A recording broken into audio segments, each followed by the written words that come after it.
All right, 1 2 1 2 in the place to be. What's up, y'all? How y'all doing out there? I am Frank Red, and this is another edition of the In the Dungeon Show. I'm gonna thank you off the top for joining me in conversation. I really appreciate it, and I'm excited because, as I told you before, the actual preparation of doing these shows are more fun for me, or just as fun as actually doing the show. And after the first 2 hours en route to 3 hours of preparing for another In the Dungeon show, I can tell whether or not if I'm going to finish everything that I want to talk about. And this is one of those shows that I know I won't be able to talk about everything when I consider what I want to talk about and your comments as well. So it should be an outstanding show. I'll let you decide that. All right. At the top, hit the subscribe button that you see right in front of you, and hit me up at Big Frank Red on Twitter as well. If you like what you're hearing, like what you're seeing, and you want to support the program. I know very little about technology. I just know about providing excellent content and excellent shows to the best of my ability. So I'm gonna focus on that and try to get a little better in terms of promoting the show.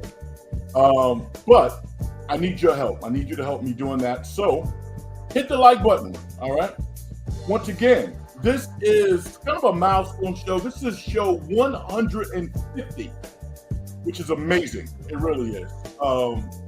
In the content creation world, the YouTube world, the consensus is you do about 50 shows, you do 100 shows, and you don't get a buzz.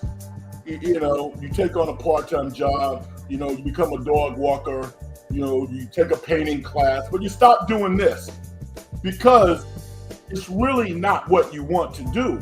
You're trying to get somewhere from your content, which is why you do it. I do it because I love it. I'm not that smart. I generally do a lot of things that don't pay me a lot of money, but I have a lot of happiness though. I'm a pretty happy guy, to say the least. Doing for others brings me a tremendous amount of joy. So I'm in my happy place, and I need that to balance all of the things that are happening in our world and our society. Off the top, I want to dedicate this show to somebody who I've admired for a long period of time, was kind of the voice of a culture, a young lady by the name of Amanda Lewis, of MTV fame, from San Diego, Los Angeles area, but she was big time on MTV about 20 years ago. And then she kind of went away. I had thought that maybe she would go from MTV to maybe CNN or MSNBC. I don't know if it existed at that point, but I thought she had a tremendous career ahead of her in the broadcast world, and she did phenomenally well. And when she was doing her thing on MTV, and I think before that, BET, she brought a lot of joy to people. She was elegant, she was smart, she was intelligent, and she was someone who you look to for inspiration, saying that, you know what, maybe I can do that one day. So she was really the voice and the picture of her generation. Unfortunately, she succumbed to breast cancer at the age of 52. And a lot of folks might not know her, but if I can keep saying her name and other people continue to do so who knew of her and her work, she will continue to live on. But she was a dynamo. She was fantastic at what she did. If you're not familiar with Amanda Lewis of MTV, look her up because she definitely deserves some of your time.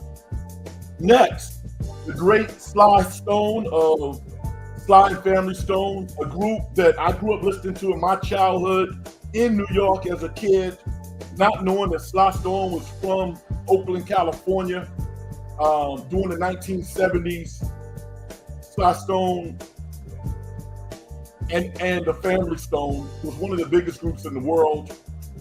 They were interesting because they were a diversified, multicultural group, and they made songs about peace and about being together. And as the times changed, they were not afraid or uncomfortable making songs about things that were relevant in society during the times of the Black Panther and all of the other I won't call them militant. I'll call them advocates of the people. Sly Stone and the family was right in the middle of that. Every hip hop band, a group of significance, has sampled Sly and the Family Stone. All right. So if you're a music head, I'm probably preaching to the choir. And if you are somebody who has never heard of Sly or not of that particular generation, again, do yourself a favor, go on YouTube, pick up a book, ask your parents or whomever, and learn about Sly Stone, who had his own trials and tribulations with regards to drugs and lived a pretty tough life. The Roots, not the rapper, but the DJ, I can't think of his name right now, did a wonderful documentary on Sly Stone. Somebody, you guys are really smart. Tell me what I'm talking about, the drummer of the Roots. I don't know why I'm having a brain freeze at this point, but you know what I'm talking about. He apparently did a great documentary on Sly Stone. I don't know if it's come out yet, but we can look forward to that. Or if it did come out, it's only recently came out in the past 6 months to a year or so. All right. Questlove. Thank you, Eli. You guys are smart, man. Key says Questlove. That's why I get hyped throughout the week, knowing I'm going to do this show, because we're right there together. Everybody's on that. Questlove. Thank you, good doses. I appreciate y'all. All right. What's going on in the world of sports? Game 5 of the NBA Championship Series is tomorrow night. And let's be honest. The Indiana Pacers possibly blew their chances to win the NBA title this year, championship. And when the series started, I wasn't rooting for anybody. I'm not strongly rooting for either team, but I'm kind of rooting for Indiana because they're like a motley crew of ballers. They don't have a number one option on that team. They don't. OKC has 3 perennial all-stars on their team. That team, if they stay together, if they focus on what they need to focus on, they could go on a run. Can you imagine Steve Kerr coaching OKC? A team that literally doesn't pass? He had 8 assists the last game. And because of the greatness of Shai Gilgeous-Alexander, they were able to pull out a victory. When OKC made that last shot before the fourth quarter ended to go from 87 to 80 to 87 to 82, I knew that Indiana was in trouble. And we're going to get into that. Clearly, miraculous things can happen, but OKC is clearly in the driver's seat as far as I'm concerned. Maybe you feel different. The conversation around is Halliburton a superstar? And I mean, come on, man. He's not a superstar. He is a star and a very good player. They don't have a number one. The last team to win an NBA title that did not have a number one option is the Detroit Pistons, led by Rip Hamilton, Chauncey Billups, Rasheed Wallace, Ben Wallace. None of those guys are number ones. Some Hall of Famers. That's what Indiana is. But Indiana's not as good as that Detroit team, in my opinion. So we're going to talk about that. We don't talk a lot about baseball on this show because I was a big-time Oakland A's fan. I like the Giants, but bringing Buster Posey back has really made a difference. They got the guy Devers from Boston now. They finally have somebody who can eat in that lineup, and why not go for it? The Giants have some of the best fans in Major League Baseball. They draw 2.5 million if the team is good. If they suck, if they're really good, they draw 3 million. So happy that Buster Posey is back and saying, you know what, we're not going to sit around and cash checks and go to the ATM machine. We're going to go for it. And bringing Devers in, I think, was a big deal. Giant fans, you want to get in here, we can talk about that. The Knicks have made it public that they're going to interview Mike Brown and Taylor Jenkins for the head coach position. As a lifelong New York Knicks fan, I'm not happy. I'm not happy about this. No Knicks fans in the world are happy about Mike Brown and Taylor Jenkins. Not that they're not good coaches, they are. But this is New York. Neither one of them are as good as Tom Thibodeau to me. And when you look at some of the flaws that the Knicks have, you ask yourself the question, can either one of those guys bring it out of the players that they have internally? Because the message that the Knicks are sending is, we're so cash-strapped, we've given away so many of our assets that this is the team. And if we're going to get better, we're going to get better internally. It's not going to be from the outside. I don't have a problem with that philosophy, which is why I thought it was smart to go after Jason Kidd. Because Jason Kidd is the type of guy that he's going to walk in most locker rooms and be the best player in the locker room. No player is going to have a better career than Jason Kidd, with the exception of maybe the Lakers. Name another team in the NBA right now that can say they were a better player than Jason Kidd. Good luck with that. Mike Brown, Taylor Jenkins, no. Which makes me even more upset that Mark Jackson, for whatever reason, it's not public, probably won't even get an interview.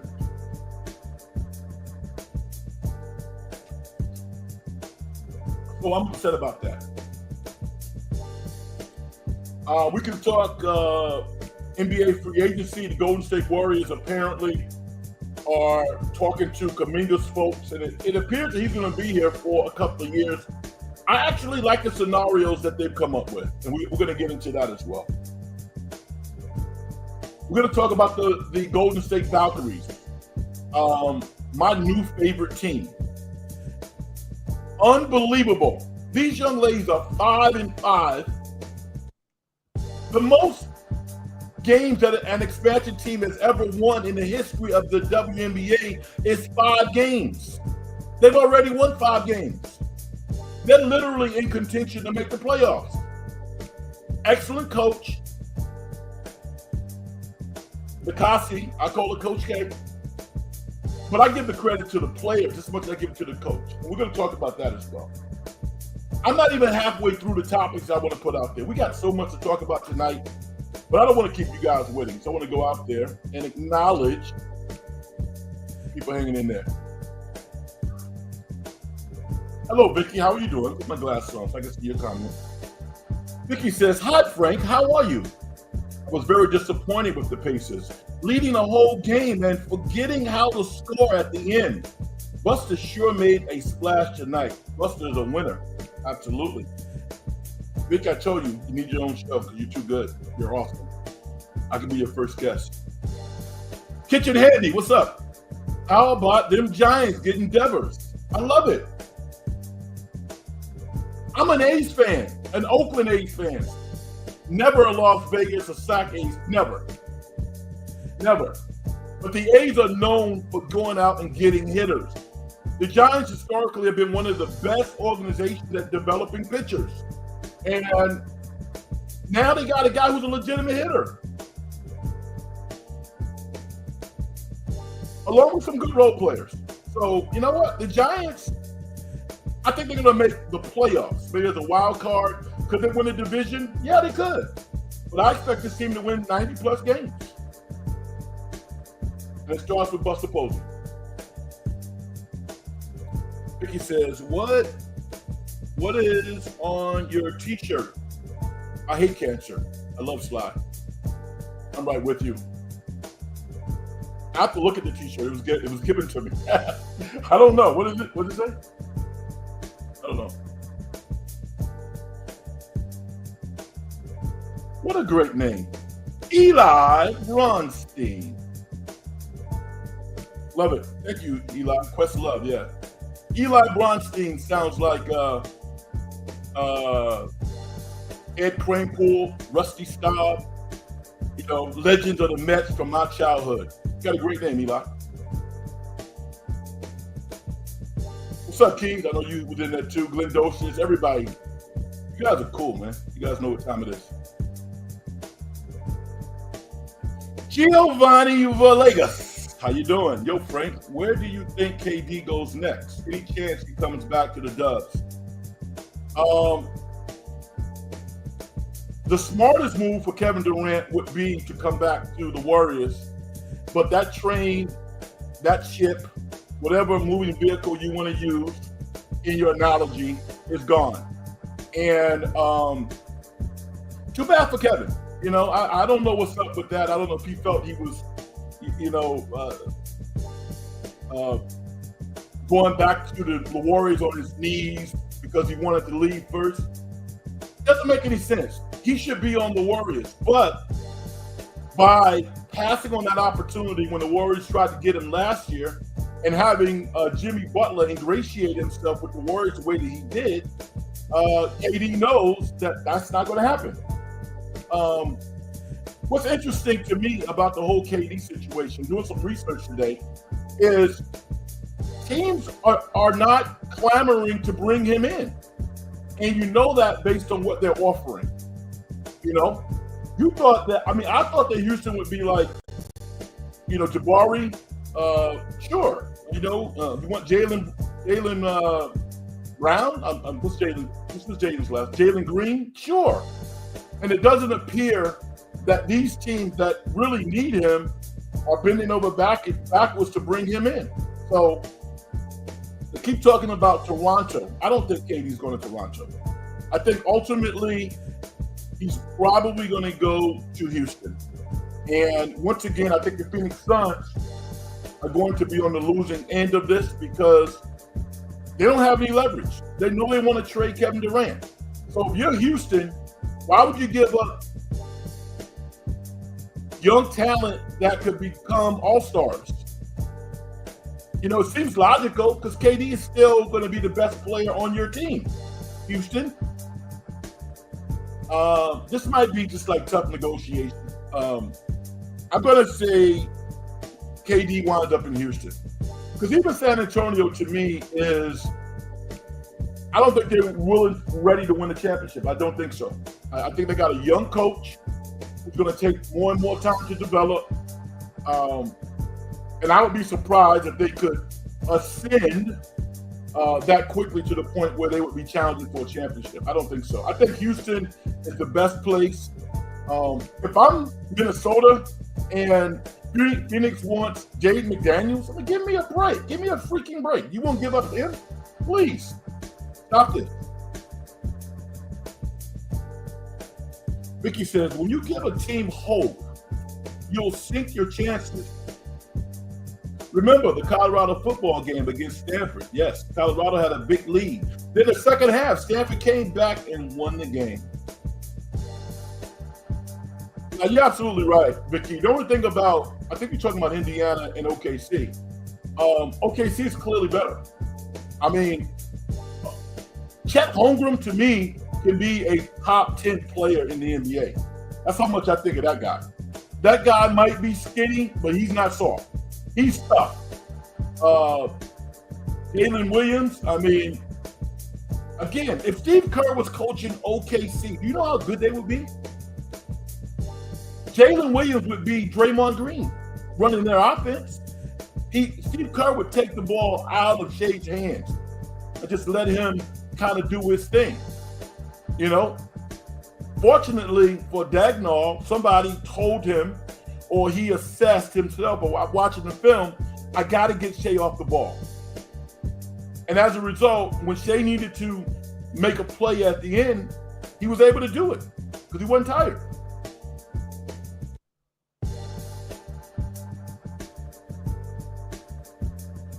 Are you going to the game on Thursday? You talking about the Valkaries game? No. I think what I might do, Vicky, and I'm hoping that you're going. I think I'm going to do a live stream of the Valkaries game on Thursday. I think I'm going to do that. I don't know how it's going to work. Set a couple of computers up and just do a live stream. That's going to be wild. That's going to be crazy. Caitlin Clark is in her bag right now. So can you imagine how that atmosphere is going to be for the Valkaries and their fans? Outstanding. My man Keys, what's up, Keys? What's up, Frank? Why did the Knicks fire Ted? Must be the lame ass owner's fault. I immediately sent out a tweet and I said it was James Dolan. I did say that. Now,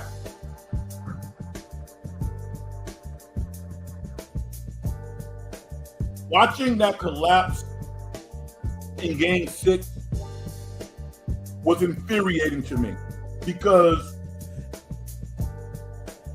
they were devoid of basic fundamentals. No team should get a run out on you after you miss a shot or after a made shot. So I think there was something around whether or not the team trusted Tibbs anymore, whether or not the organization trusted him anymore. But the reality is he was better than everything they had. All right? You don't fire the guy when you don't have a replacement ready to go. Now, maybe they just thought that, you know what? These other organizations are just going to open their doors and let their coaches walk through our doors, and we'll sign them, and maybe we'll send them a second-round draft pick. I don't know who came up with that idea, because unceremoniously they have been told no by every organization that they've contacted. So now you have Mike Brown and Taylor Jenkins. I'd rather have Mark Jackson. I'm even starting to revisit Jay Wright with no NBA coaching experience, because here's the thing. Most NBA coaches are competent in the fundamentals. They got 10,000 coaches to draw up plays if that's not their strength. They know every defense, every offense. These are professional coaches. The difference is, can you look a millionaire in the face who makes 4 times more than you make and actually have them do stuff they don't want to do? I don't care how small you are. Jalen Brunson should not be as poor a defender as he is. We saw Stephen Curry come into the NBA as a Warrior, and his first 5-6 years was not very good. But at some point, like right now, for Jalen Brunson, Stephen Curry said, you know what? If I'm going to be the MVP, it's going to be because I'm not a one-dimensional player. I'm going to defend my position. And Stephen Curry became what I think is an above-average defensive player.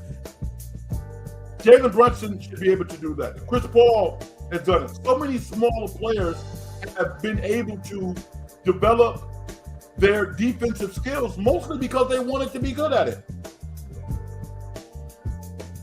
Karl Anthony Towns, I don't know. I mean, his fundamentals defensively are really poor.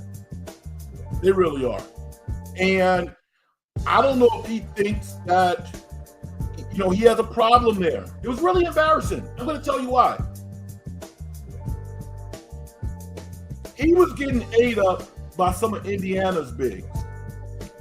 Indiana's bigs are being destroyed by OKC's bigs, with the exception of Obi Toppin, who's playing pretty well.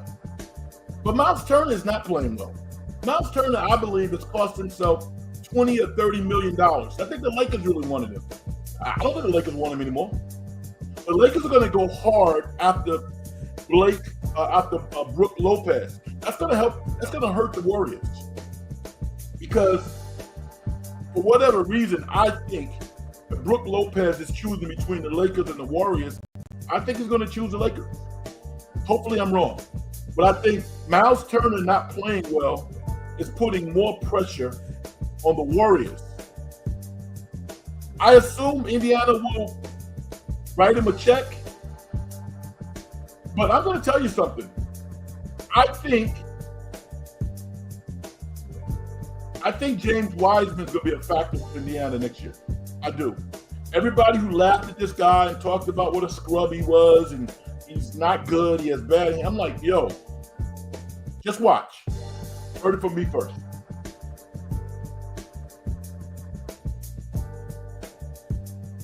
Key says, Posey not being cheap and and weak like Farhan used to be. Yeah, I don't know how much money Farhan had. I mean, Posey I think, is a minority owner. You know?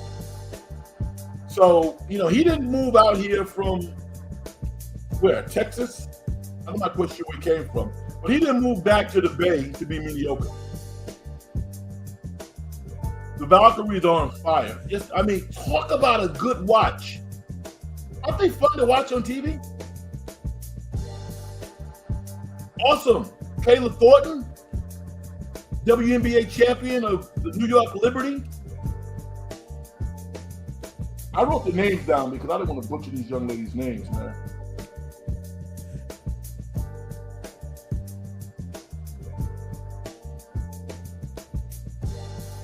Kayla Thornton, Timmy Aguilera, Veronica Burton. Tough.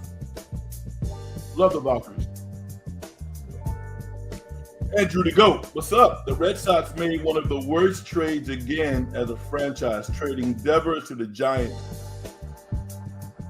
Yeah, and apparently for guys that the Giants could, you know, let go pretty easily. I don't understand what the Warriors front office is doing with Jonathan Kuminga. All right, let me explain it to you because I get it. The Warriors don't want to trade Kuminga in a sign and trade right now because there's only a couple of teams that have any money, right? So the likelihood of the Warriors getting equal value for Jonathan Kuminga is really, really small. So they don't want to get fleeced. I get it. So because they like Jonathan, and I think because Jonathan likes the owner, I think he likes Joe Lacob.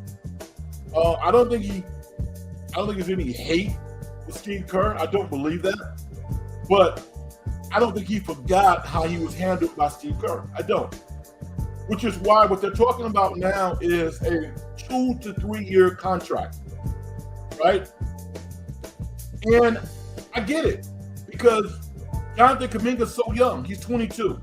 If the Warriors give him a 3-year contract for somewhere between $70 and $90 million, the third year as a player option, the likelihood of Steve Kerr being here past 2 years is not high. You know, so Steve Kerr's in the same timeline with Jimmy Butler, Stephen Curry, and Draymond Green.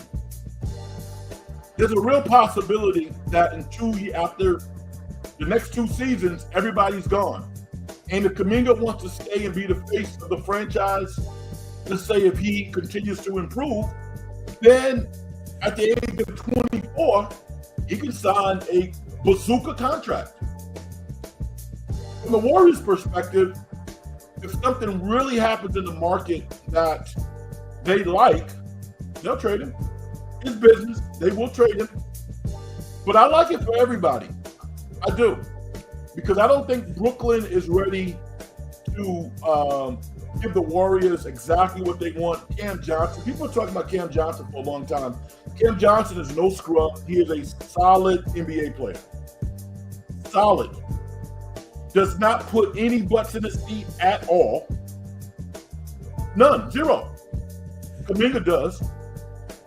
So I understand why Brooklyn wants him, but if they want to play hardball, the Warriors are the best run organization in the NBA. I'll go to the bank with that. And just to give you this nugget,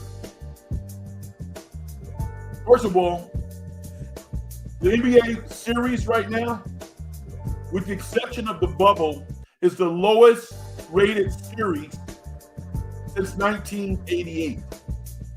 Okay? Since 1988. Basketball fans like it, but people are generally not watching. Now, here's some irony, though. The social media streams and views are on par with recent history. 32 billion streams. People watching videos or just content associated with the NBA. So it shows you where the media game is going. It's not turning on ABC and watching the game live. No, people. This generation watches stuff on their laptops, their phones, on billboards outside of stadiums. It's just different. And why? Because technology has advanced. I mean, imagine being in one of those self-driving cars going from the Bay Area to Sacramento, right? You're sitting in the back seat on the television screen. What are you watching? You're watching the game because it's accessible. So I think if you can get into the sports business, you still want to do it. Let me punctuate that point even more. Joe Lacob and his partner, the movie guy, I can't think of his name right now, they bought their initiation fee for the Valkaries is supposedly $50 million paid back over a 10-year period. Right? $50 million. Do you know what the Valkaries are worth right now? Just based on merchandising, based on how they're doing. This team right now is worth between $450 to $600 million. No other team outside of Indiana and maybe in Brooklyn, I don't even know about Brooklyn, is drawing 18,000 fans a game like the Valkaries are. The merchandise is going crazy.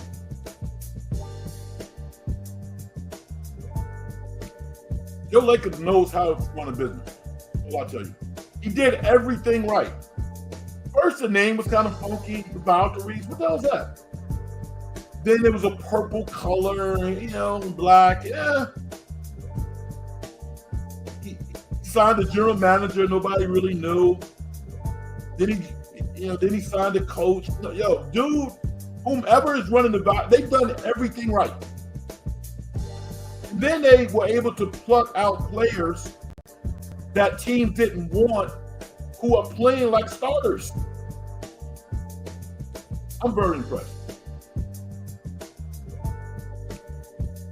Andrew DeGo says the New York Liberty played bad defense on Caitlin Clark that game. And please explain yourself.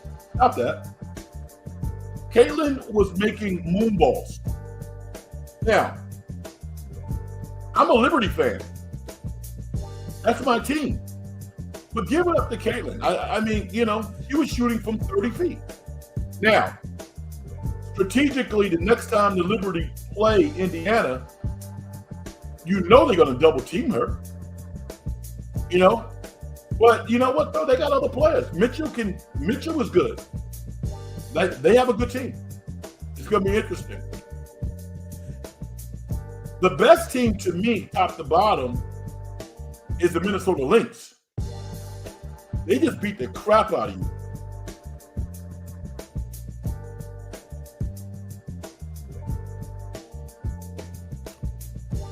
Andrew says, do you want to talk about the NBA not having the finals logo on the actual court still?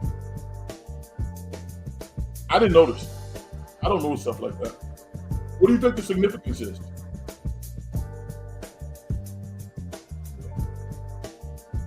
Warriors have to pay Post a real contract this offseason because he's a free agent. Is he a free agent? That's interesting to me that as a second rounder, he doesn't have a standard 2+1 contract when Post is a free agent. I think if the Warriors guaranteed his contract at a second year minimum, that would be suffice to me. I mean, you give somebody a guaranteed $2 million that really hasn't done anything, that basically played 25 games. If he's smart, Warriors guarantee his contract like $2 million, which is probably the veteran's minimum for his time of service. He'd be smart to sign it. I think he would. Yeah, Vicky, I know. I did the research on it but before I did the research on a Valkyrie, I did not know what it was. I just knew Vikings. Yeah, It's a woman warrior. I found that out. Thank you. Vicky says, Post is soft as hell. Yeah, I mean, listen, Vicky and everybody else listening. I can't help but think about Quentin Post when I see Chet Holmgren of OKC, who's actually lighter than Quentin Post, playing like a bully out there. He's a tough guy. You can elbow him, you can bang him, you can tweak it. I mean, he didn't have like a little tweaked ankle. This guy turned his ankle. Went to the locker room for like 10, 12 minutes, came back, came out and played. Got kneed in the thigh. Those are the types of players that I'm used to. Those are the type of players that I'm attracted to. The Draymond Greens of the world. You know? No excuses, all toughness. I'm rooting for Quentin Post, but if Quentin Post is going to be a pro, I don't care if it's with the Warriors or anybody else, he's going to have to really, really show that he's about that life, that physical life, because that's what it is in the NBA. Andrew says, to be honest, I think that the New York Liberty and the Minnesota Lynx are the best teams in the WNBA. I would agree with you.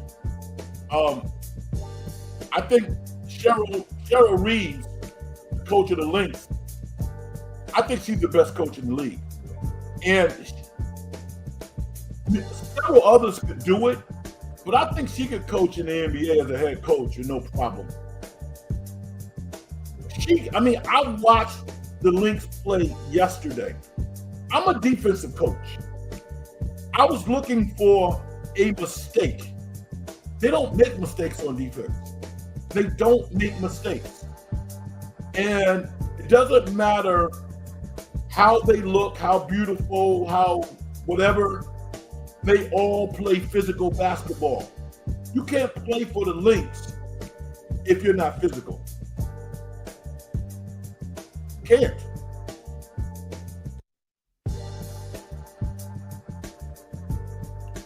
What kind of move do you think the Warriors need to know? What kind of move do the Warriors need to know? Make this offseason, make the team better. They can get Brooke Lopez, that would be a win. If they could re-sign DeAnthony Milton, that would help them tremendously. There's a guy that I like in the second round, Sion James, transferred from Tulane. He played at Duke last year. Played the point. He's 6'6", a hell of a defender. That's what I think the Warriors need. I think the Warriors need more complementary players to support what they have. I wouldn't mind them going over and getting a European that we don't know about, who's a free agent. But it's tough when you're paying Curry damn to $60 million. Jimmy Butler makes 53. Draymond makes 25. I mean, so they're up against it. They really are, because they're top heavy. Think about it. There are really competitive teams in the NBA where their best player only makes around $30 million, $35 million. The Warriors got a guy, Curry, who's making damn near $60 million. Does he deserve it? He deserves every dime. If Stephen Curry never made a basket, he deserves it. You know the amount of money that guy generates for the Warriors? Insane.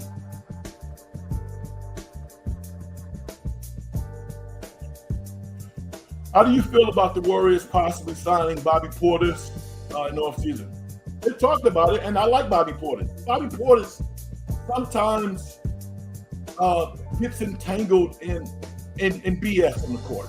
And that's just not, he's not at his best when he's doing that. He's not.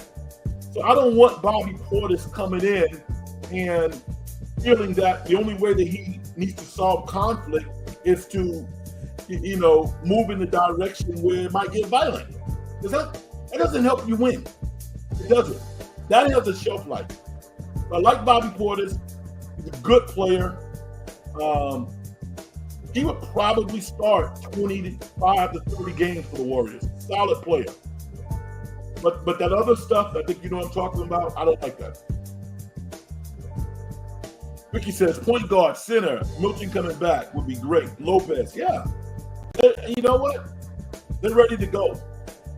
If they can do that, they're ready to go. DeAnthony Milton, Brooke Lopez, a good draft pick at 41, maybe sign a vet free agent. I would love for the Warriors to get into the Ben Simmons business. Some of you might go, Red, you're crazy. No, I'm not crazy. I think Ben Simmons on the Warriors for a year would be awesome. But I think Ty Lue is too inviting for him to play for. I think he wants to play for Ty Lue. And the Clippers don't want to get hosed by the Warriors. So they'll probably find a way to keep Ben Simmons, but I would love to see Ben Simmons right now on the Warriors. Talk about a backup point guard, a starter at times. Right now, the Warriors are under the cap a little. They said a second cap would be okay. I like that. Armstrong on the Warriors. He's going to play next year. A player that's from Brazil. I don't know who you're talking about. I don't know Armstrong. Help me out.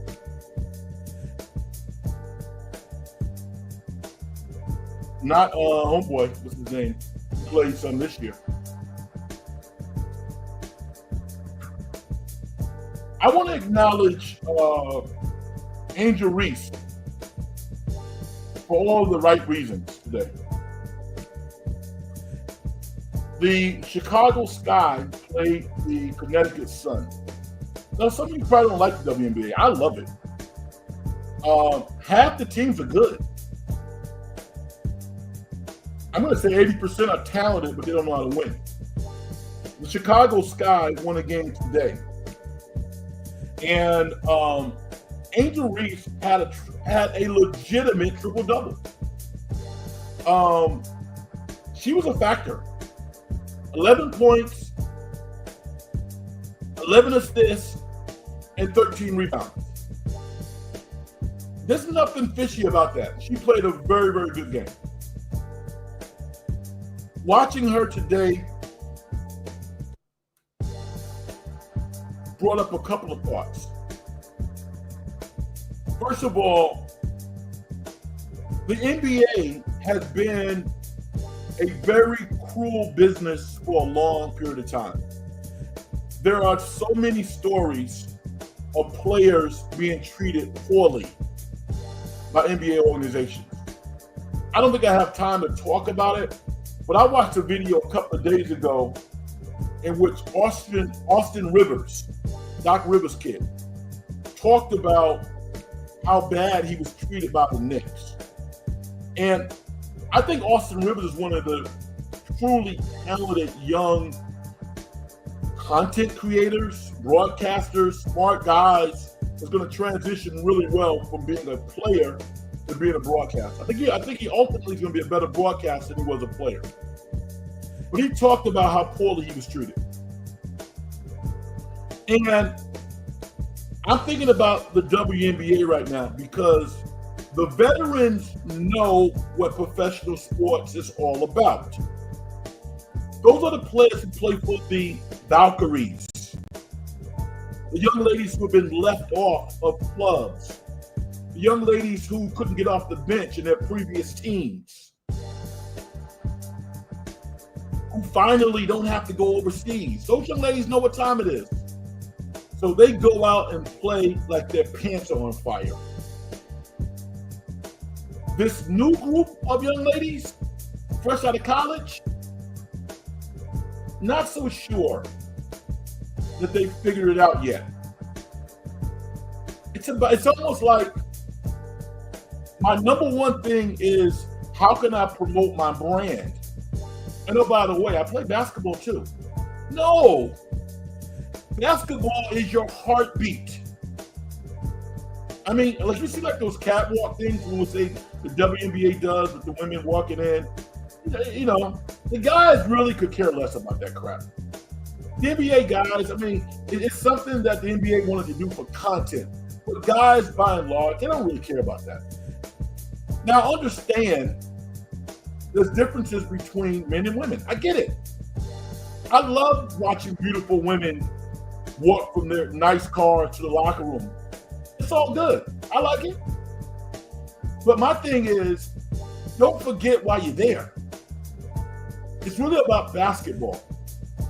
And I think what's going to happen, and I hope it doesn't happen, is one of those young ladies are going to be made an example of. All of a sudden, it's not going to be there anymore. And I'm like, you know what? Before that happens, get the bag. Make as much money as you can make before things get real crazy around here.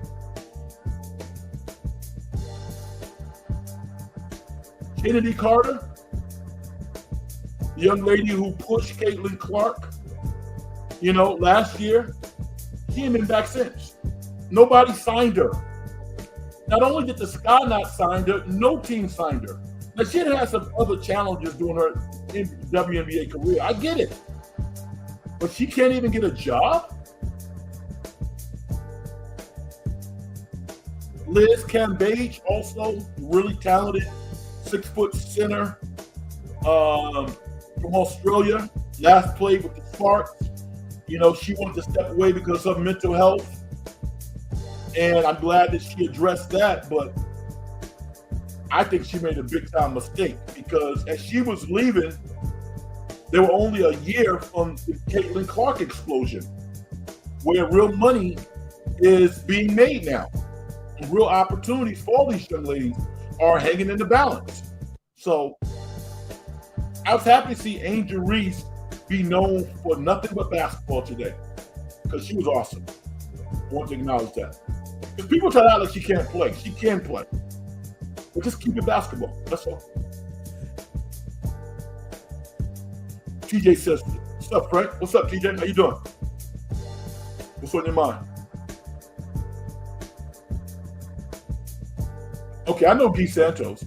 Talking about the player that they signed, like Guy Santos kind of contract. No, I only know Guy Santos. If they signed the Warriors signed another player from Brazil outside of Guy Santos, I'm sleeping. I don't know who it is. So help me out so I can do my research. Portis is good, but his antics, yes, remind us of Draymond. Very passionate, but out of control sometimes. Yeah, I'm with you. I mean, I don't want to define somebody by something that happened early in his career. We also punched the guy in the face.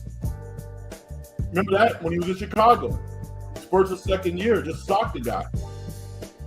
You know, that guy eventually went back to Europe. I don't think that you want that type of chaos in your organization. Now, he's a champion. And he probably would argue and say, you know what? I was young. That's not who I am right now. I dig it. But I think there's been enough out there to have to at least make you think about whether or not this is a smart decision. Good player.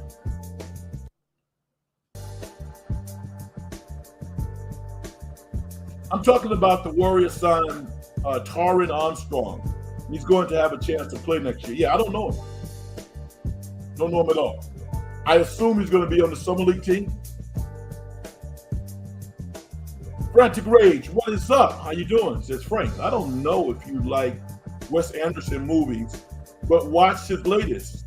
I fell asleep. It was so boring, so I won't recommend it.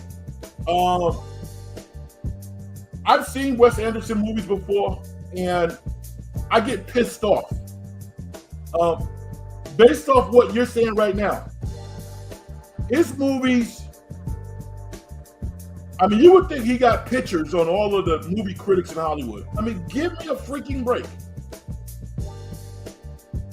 He not only is one of the few people who can make these avant-garde movies, but they get nominated for Oscars also. I don't understand it. I do not understand it. I wasn't going to see it anyway. The Phoenician Club, I guess that's what it's called. No. I'm going to talk about it a little later, but I saw The Life of Chuck. Highly recommend The Life of Chuck. Awesome movie, Frantic Rage. Let me tell you why. Key says Brandon Key from Australia. We signed him last year. Maybe he developed like he's. Brandon Key is not from Australia. Brandon Key played at Alabama and he played at Virginia.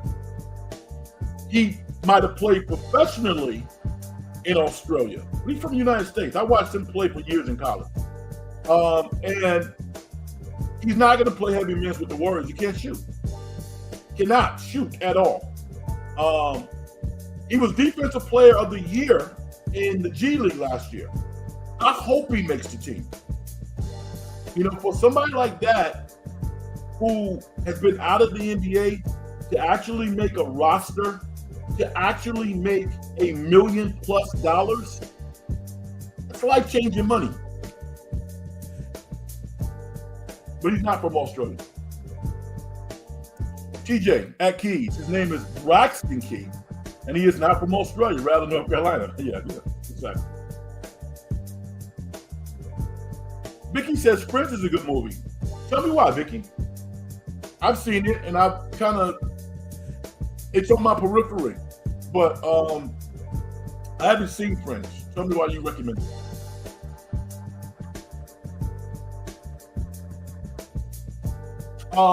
I mentioned the ratings. This is the lowest rated series minus the bubble since 1988. And I wanted to make a case why super teams are good for the NBA.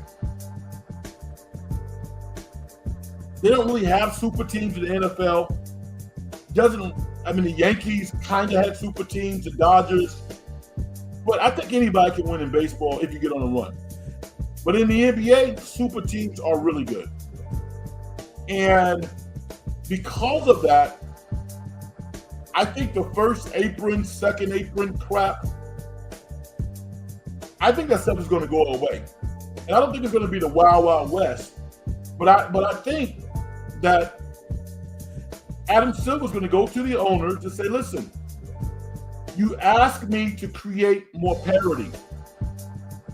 We developed a system that theoretically does that. But this is what you have now. You have teams that don't move the needle organically, positioning themselves to win championships. So what do you want?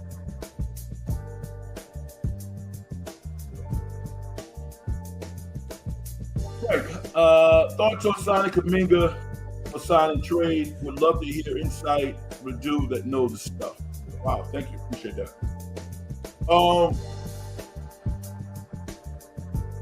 I talked about a little earlier. Kuminga signing a short-term 2 to 3 year deal with the Warriors was not in my purview. But the more I think about it, the more I like it. And I'll tell you why. I think Joe Lacob really likes Jonathan Kuminga.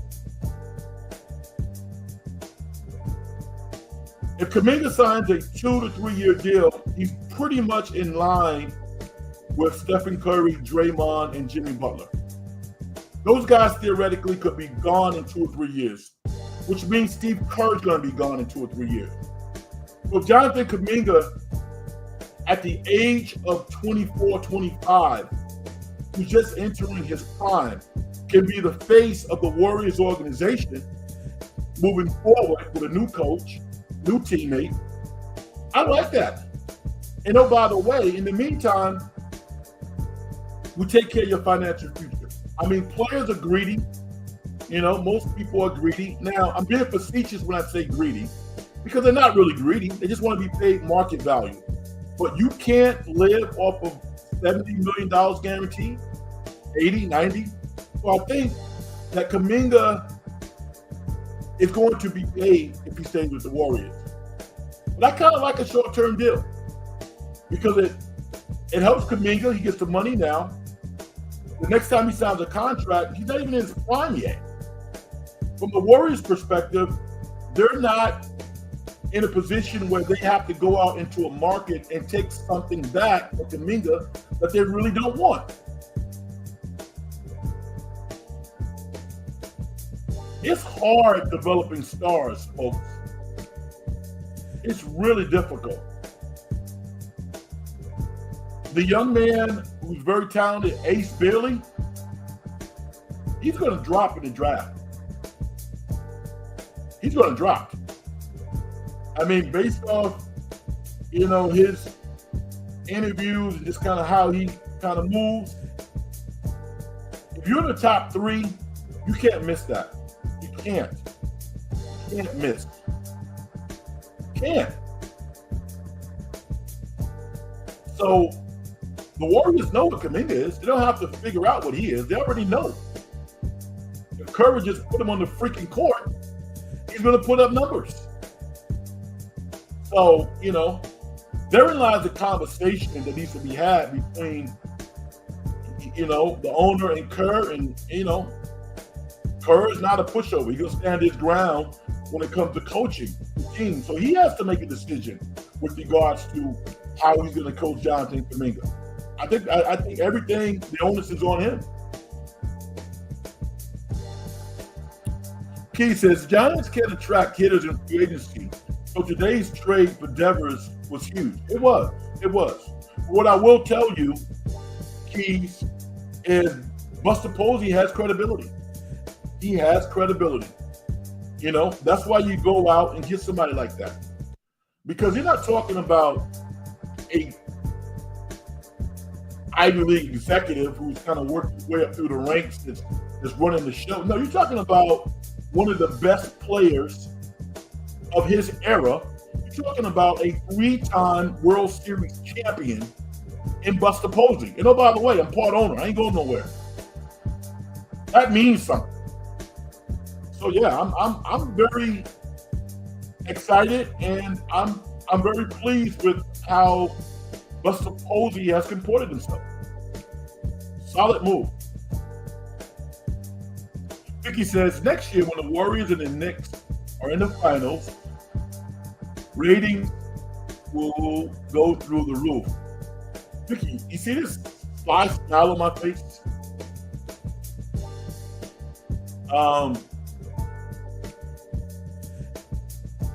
That would be awesome.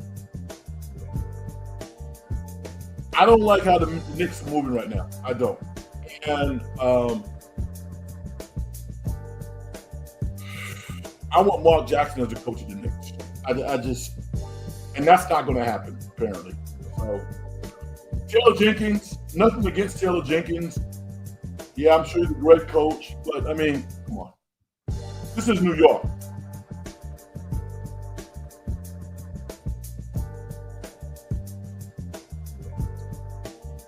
I want to talk about, they call it a blockbuster, and I guess to a certain degree it is. Desmond Bane, a top 7, top 8 2 guard in the NBA of the Memphis Grizzlies, was traded to the Orlando Magic for Kentavious Caldwell-Pope, Cole Anthony, and any combination of 4 first-round picks and some pick swaps. From Memphis' perspective, I think they just want a clean house. I get it. It will not even surprise. I'm going to get into my conspiracy bag for a second, too. Desmond Bane signed a contract in excess of $180, $190 million.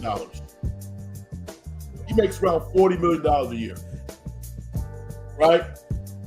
At best, he's going to be the third best player on Memphis, maybe second, but he's a good player. You know, he'll even make some all-star teams for you. Because Orlando was able to sign their talented young players to extensions, they're still in the $30 million range. So this is a math exercise. Orlando can fit all of those guys under the cap and make a run for it. Now, I still think they're going to come up short because they don't have any shooters outside of Desmond Bane. Who else? Who else can make a shot? Not Jalen Suggs. Not Van Carroll. Not Wagner. I mean, so I think they got a great core starting lineup, and they're going to be a problem, probably a third or fourth seed, but I don't see them making it to the finals. I don't, personally. From Memphis's perspective, why stop there? If I was Memphis, I'd be looking to get rid of Ja.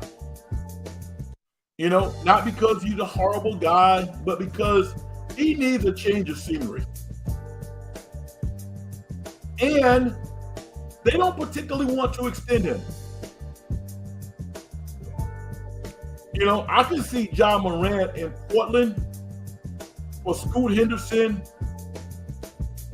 and some other pieces. I can see that happening. I could also see Jaren Jackson Jr. going to a contender, i.e. the Warriors, somebody like that. Even though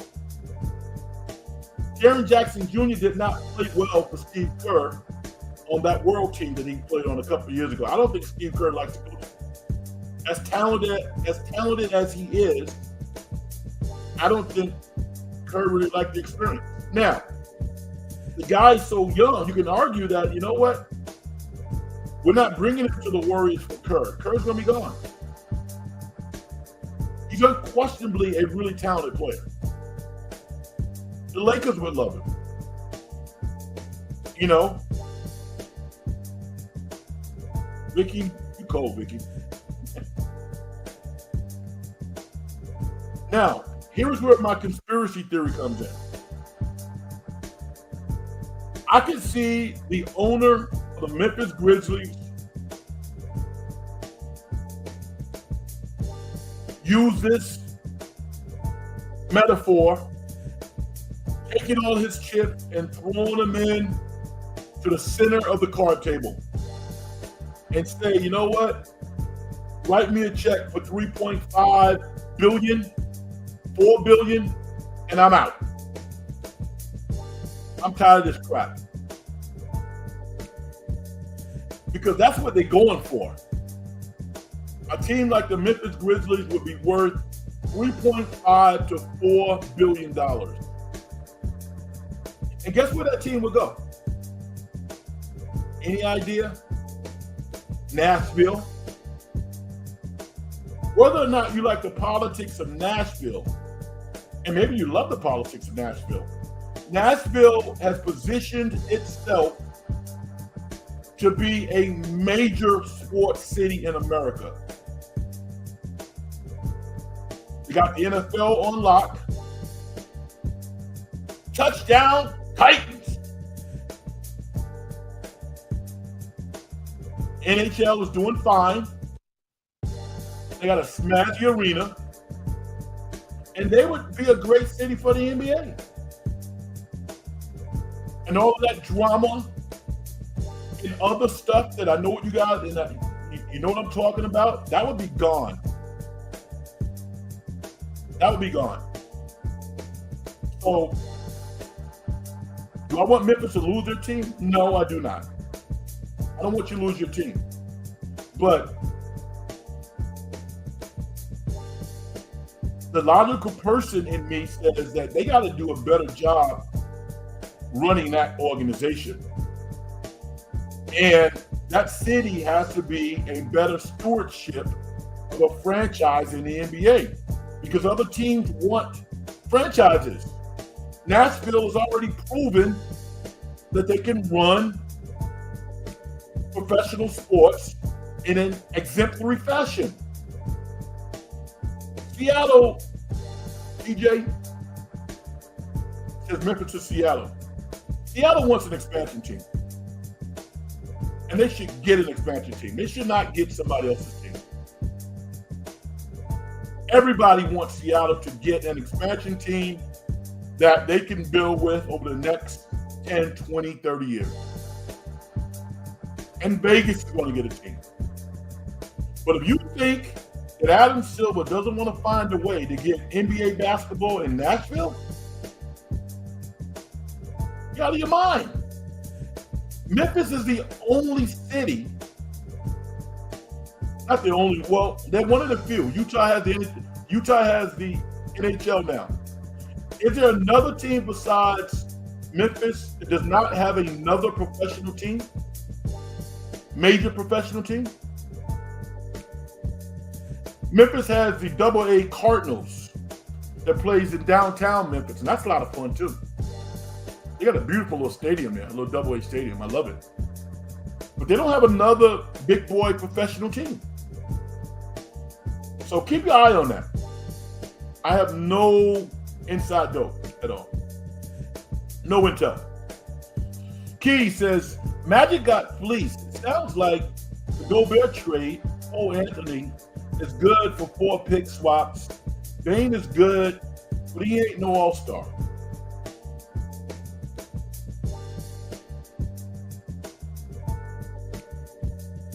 I mean,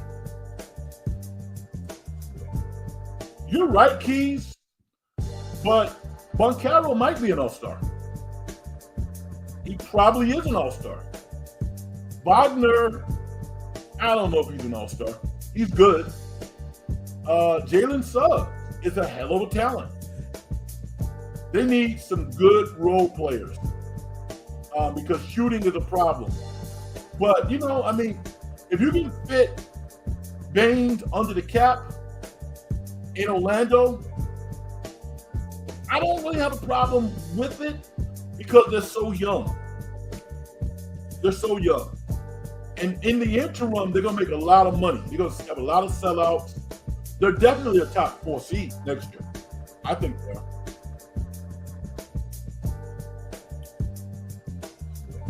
SCA, what's up? How you doing? Good to hear from you. Thoughts on the Golden State Valkaries? I was effusive in my praise of the Valkaries early in the program. They have literally hit a home run in every aspect of running a professional team. They play a very exciting style. They have smart, intelligent, aesthetically beautiful players. You know, I don't think that's being offensive or chauvinistic at all. I don't think so. I don't think it is. I don't. I love watching those ladies play basketball. I love it. If they were terrible, I wouldn't like watch them as much. They got a nice combination of excellent basketball. They're gracious. They're well-spoken. They smile. They're endearing. I love everything about this team. And I love Coach Nakasi, Coach K. She's been outstanding. I love the fact that this community, I would argue that the Valkyries fan base is maybe even more diverse than the Warriors fan base because it's new and it's fresh. They practice in Oakland for hell, for God's sakes. So they've done a phenomenal job.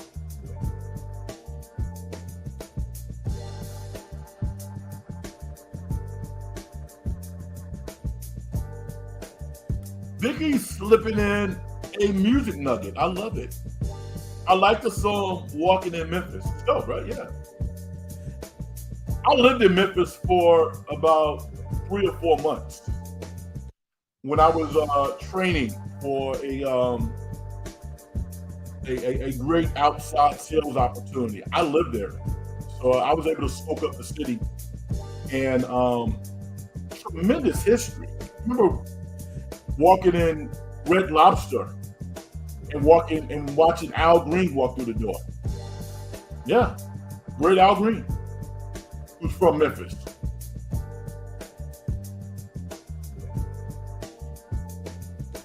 TG, help me out about Portland. What's your point? Memphis, what do you mean about Portland? Help me out.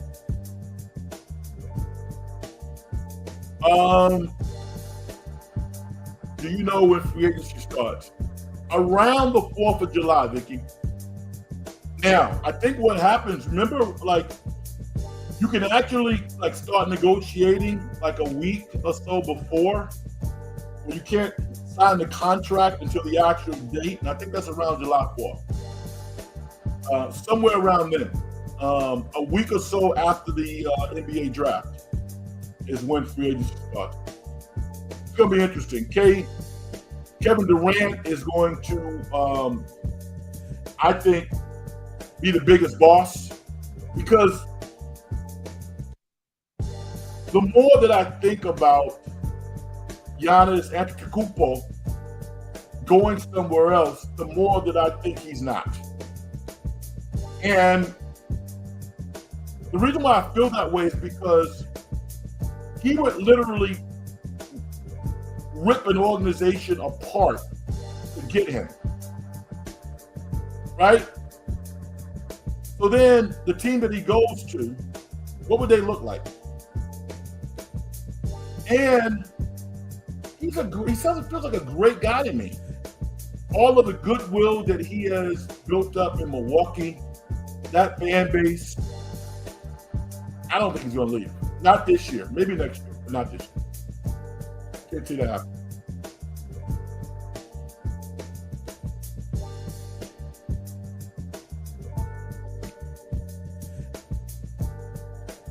You make some great content, and I hope you keep on grinding. I've been grinding my whole life, dude. That's all I know is grinding. I don't know how to do it any other way.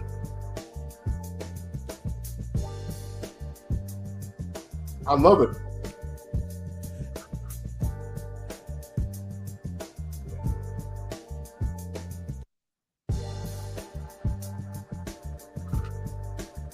All right, let me get my movie review in here. The Life of Chuck.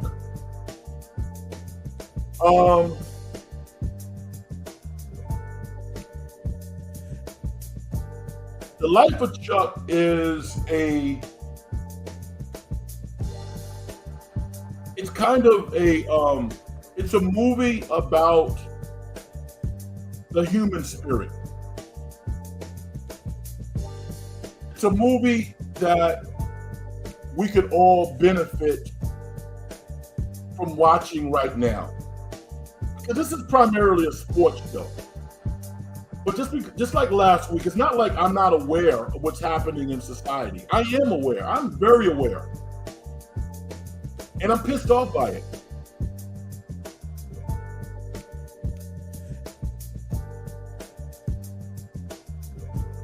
This movie is really about people coming together to deal with those tough moments that life brings us all. And not worrying about what the end looks like. This movie is about enjoying the moments that we have. Those special moments, those special relationships. The fact that some of you listen to the program now, if somebody asks you to write an essay about me, you could do it. Now, at the end of the day, you might go, wow, I didn't know that about him, or I thought this. But there's enough sharing back and forth between myself and the listeners out there that you could do it. You asked me to write an essay about people who have consistently supported the show. I could do it. Why? Because we're having those moments. The show, thank God, I really take solace in the fact that it's not so big to the point where we lose that intimacy. That's what the life of Chuck is about. It's about coming together and being there for each other when we're most needed. Not because there's crazy monsters invading Earth. No, it's about the human spirit. That's what it's about. And if I told you any more about the movie, I would spoil it. Sometimes the cool thing about telling stories and movie making is trust. Sometimes I just want to trust people blindly. I wouldn't. Don't blindly just trust your banker or somebody wants to sell you some stock you never heard of. Don't do that. But a movie, it's okay to do that. All right. Trust me. And if you like movies, go see The Life of Chuck. I think you'll be happy about that.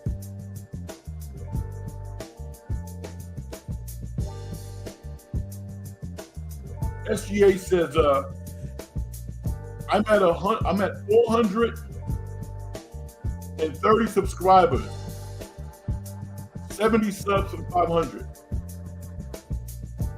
Congratulations. I'm going to ask you a question. How many shows have you done to acquire those 430 subscribers? And attaining that many subscribers to your channel, what does that say about you? What does that say about your channel? Answer those questions for me.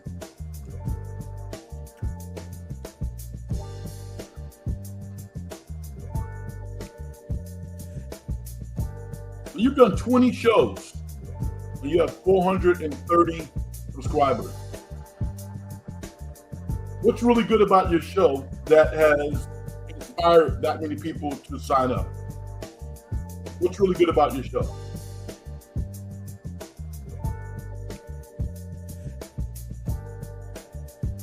I love going to work every single day and being there for all of my coworkers and supporting them through the ups and downs. And I'm such a great, compassionate person. Really?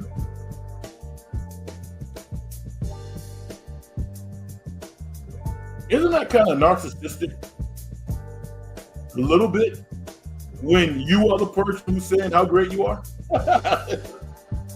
That's something you never want to do.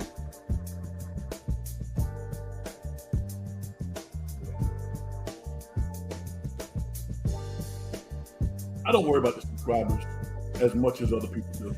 I don't.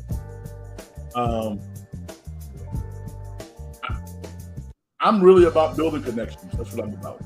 And there's never been a time in which I did this show when it wasn't fun for me, when I didn't look forward to it. You got speed dating now. I mean, that stuff is like in a different galaxy to me. I mean, the only promotion, like I come from the hip hop generation where it's literally word of mouth.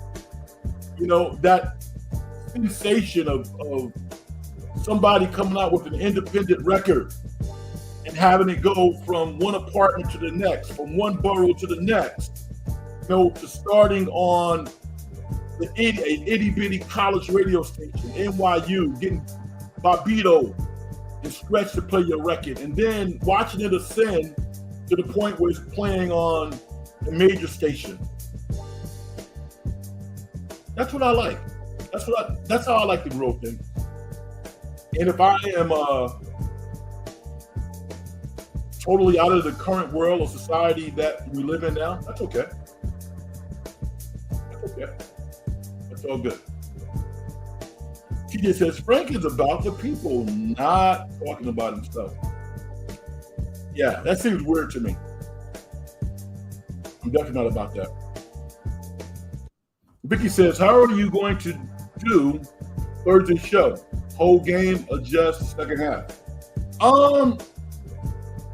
Good question, Vicky. I think what I'm going to do is I'm going to do the whole show.